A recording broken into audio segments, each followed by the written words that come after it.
পলাশ। তোর বাবার নাম কি? গ্রামের বাড়ি আর পাড়া। তোর সাথে আর কিরা ছিল? তার নাম কি? সোহাগের বাড়ি কোনে? ওর বাবার নাম কি? হামিদুল। আচ্ছা, তোরা এই যে বাগাট বাজারে ধরা পড়ছিস, কি জন্য ধরা পড়ছিস? মোটর চুরি করতে গেছিলি। মোটর কাটতে গেছিলি কি দিয়ে? এই যে 100 প্লেটটা তোর হাতে, এই হাতে ধর, যে এইখান থেকে কাটতে গেছিলাম। আচ্ছা, ওইখান থেকে কাটতে গেছিলি। তো এই ফোনটা তোর, এই আইডিটা, মানে এই কার্ডটা তোর, এই গ্যাসটা তোর কাছে ছিল? এই কলকের এইটা কাল কলকে ওর তা তোর কাছে পাইছে? কার কাছে?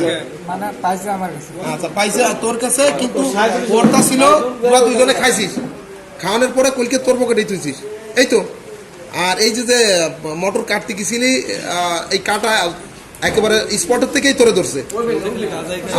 আর ওই যে ওর নাম কি বললি? সোহাগুলো তোর পলাই গেছে।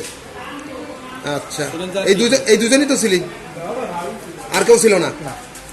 আচ্ছা,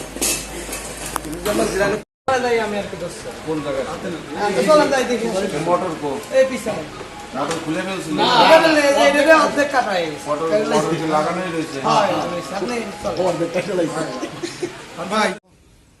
মোটর নিয়ে যায় নাকি?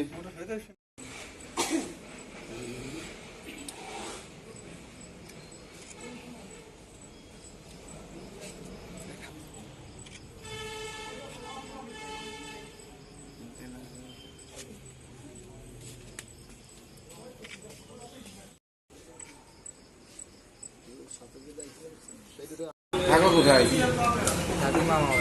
মামা বাড়ি কোথায়? মামা বাড়ি হ্যাঁ, গোয়ালপাড়া। কি করতে আসছিলে? তোমার এই যে লোকজনে আটকাইছে কেন? এই যে এত লোকজন দেখতেছো চারপাশে, দেখছো? হ্যাঁ, কি জন্য আটকাইছে একটু বলো তো। বলো, বুঝি না। চোর বলে কি করতে যায়? চোর মনে করলো তোমার? মোটর চুরি করবার যায় ধরা পড়ছো? হ্যাঁ, এইগুলা করো কেন? হ্যাঁ, টাকার লোভে। আর কোনো কাম নাই, টাকার লোভে চুরি করতে হবে।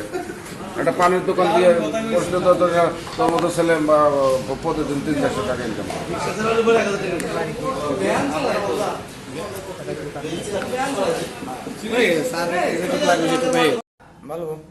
অমল অধিকারীর বাড়ি যে মোটর চোরে নিতে এসেছিল, এবং এই মোটর চোরে নেয়ার ঘটনাটা এটা আপনি বলেন। না, আমি দোকানে বসেছিলাম, বাঁচতে এসে বলতেছে যে কাকা একটু আসেন তো, কি হয়েছে? কয় যে আমাকে মোটর কিটা যেন খুলতেছে। পরে যাই আপতে নাতে ওই চোরে দোষ, আর একজন ছিল দৌড় পলা গেছে। ওরা সিসিটিভিতে দেখছে ওদের মোটর কারা যেন কাটতেছে।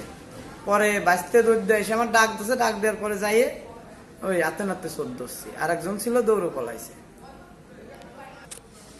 দুইজন ছিল, একজন পলা চলে গেছে, একজন ধরতে পারছে, হাতে নাতে হাতে নাতেই ধরছে। ঠিক আছে, লাস্টে পুলিশই দিয়ে দিচ্ছে। আচ্ছা।